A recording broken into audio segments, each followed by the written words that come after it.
Well, what a glorious day this has turned out to be. Hey, look at the sky, the sun, I can feel it on my face. I'm just about to have my dinner, so I'm just letting her cool down a bit before I turn her off. And I thought, while she's doing that, we'll have a wander around, have a walk around, as it's known. So she's from the front. I really think they're one of the best looking tractors ever made. It's so brilliant, like palm. So it's the front linkage. As I said, this is a 3.3 ton weight block, and it doesn't really look big enough to weigh 3.3 tons. I don't know what they're made out of, but it's some heavy old stuff. So you've got some buttons down the front, so you can use your linkage from outside. A clip there for your top link. Light socket at the front, which is great because case don't do that. That's a nice feature. And then you've got a set of spools at the front round there, and I think that's a return down there.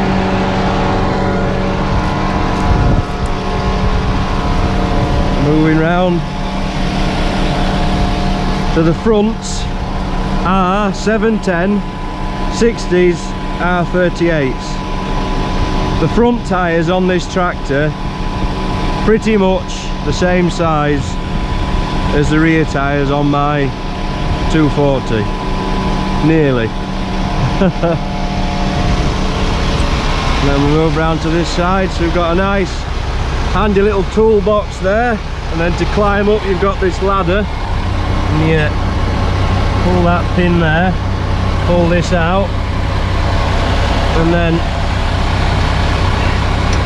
that little bit there flips down. There you go, so you can climb up. And I'm going to have to climb up actually, because little aerials come off.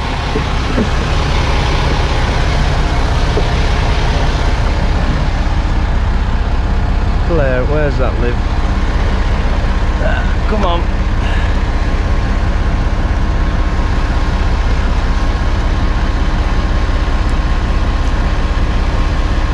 Oh, now he's gluing back on.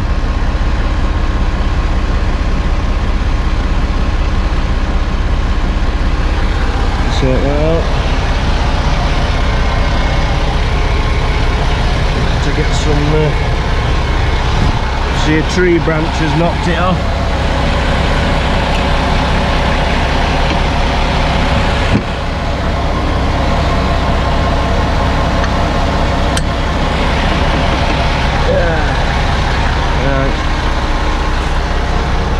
Moving round to the rear, let's just get a side view.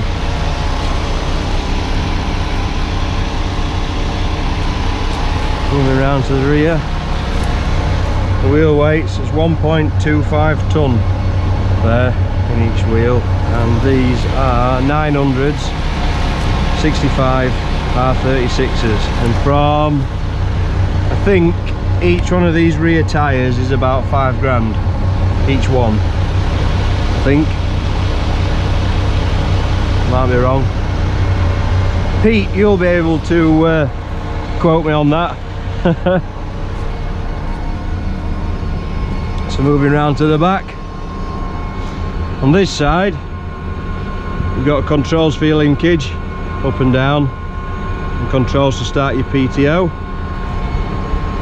and all the gubbins at the back. Got one mightily heavy hydraulic top link on it, mightily heavy. So all the back, so PTO down there, your spools are all nicely placed, got nice covers on them, everything's nicely laid out, and it's all put somewhere where you can get to it. Take note, case IH. So on the linkage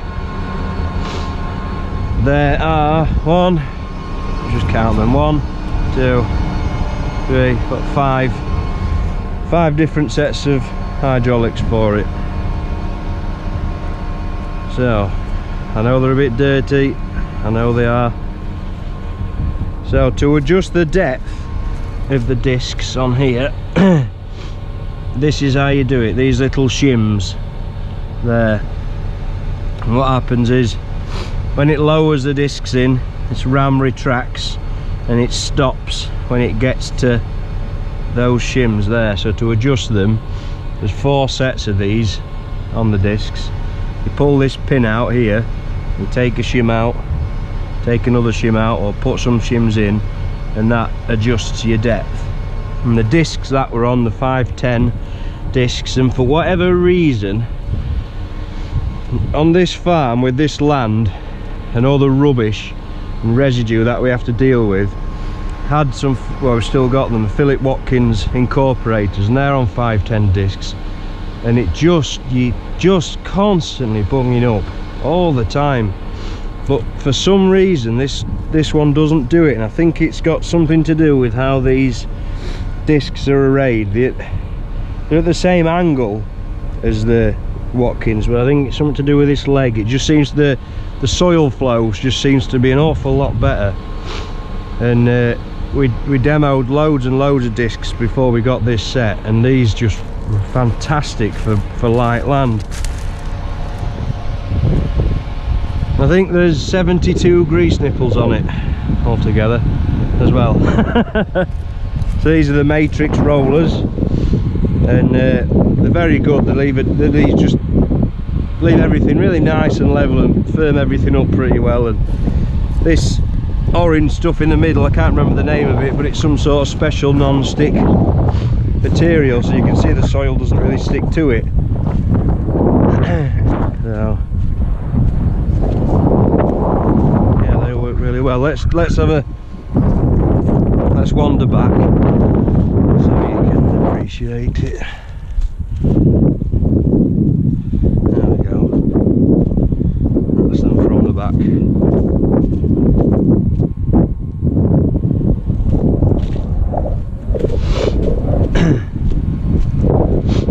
So I've got a bit of a runny nose. Pepper pig. Right, these here are these 2 little accumulators and those pressure gauges. Something to do with when you, for whatever reason, if the land is causing the discs to bounce a lot, and you sort of, when your discs bounce, you end up with a divot, a rise, a divot, a rise.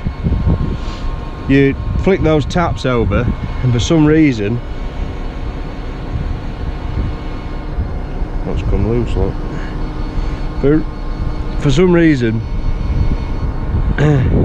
or somehow, sorry, I can't remember what's going on now. But somehow it dampens it with those accumulators, so it evens out the, you know, the bouncing effect. But I've not had to use them, because when it starts bouncing, I just slow down a bit until it stops. So on this side, you've got 2 buttons here to use outside for your spools. You can program them from inside the cab to operate whatever spool you want. And then you've got the PTO again, and you're up and you're down for your linkage. Coming round to the side, diesel tank, AdBlue tank, and then underneath the step there's a lovely handy toolbox. That's great.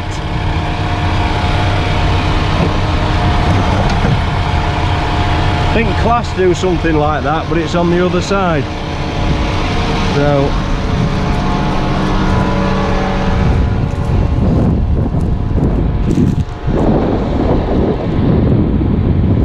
there we are. That is the outside of a Fendt 1050. So I'm going to climb back in now, shut her off, and have some dinner. I've got chicken and bacon pasta today. Very nice.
Alright guys, so it's been a bit of a long video, or longer than I intended. You'll just have to just let me know in the comments if you'd prefer it to be in, you know, these longer videos, if you prefer them to be in 2 parts or one long one. It's easier for me to do it if it's in one long one, and well, I don't know whether it'll get more views or not. I don't really know if it'll be in 2 parts, but I'm not so fussed about the views. I do it because I enjoy it. So had a bit of a mishap today. Did get stuck. I'm sort of tempting fate all day, and lo and behold, the black land jumped up and bit me. And yeah, and one of our local farmers, Mr. Rob Wilson, was passing at the time, just at the right time to get a photograph and plaster it all over Facebook. So no doubt at some point that'll become a 1050 should have got a quad track meme, but oh well. So the sun's setting in the sky now, and I've still got a fair bit left to do. On my next video I've got a few honourable mentions to make. I was going to do it on this video, but because it's turned out to be so long, I think I'll leave it. So till next one, till I can do them justice. It's a few YouTubers that have been really nice to me, and I think deserve me to mention them, because they have been really supportive and really nice, because I'm still new to all this. And also a nice young chap kindly sent me a nice surprise in the post, and he's gonna get a mention as well. And you know, I just want to make sure people do things for me and they're nice to me. I want to be able to give something back, and if I can by giving people a bit of a shout out on here, then it's all good. So yeah, all right then guys, we'll see what the weather brings, and we'll see what I'll be doing next. But the weather forecast looks pretty bleak, so I'm getting the hours in now, getting stuff done what needs to be done before this weather continues, because it's been, well, so far it's been a very challenging spring, and everybody's behind everybody, and it's not making things easy. And the land as well, I got stuck today at Claymy, but it's only because we're doing things when we really ought to not be. You know, it's still too wet, but time's just ticking on. There's only 4 weeks in a month, and I think we're about 3 weeks behind. So yeah, all right then everybody, thank you very much for watching, and who knows what I'll be doing next time, but I'll see you then anyway. All right, ta-ra, ta-ta.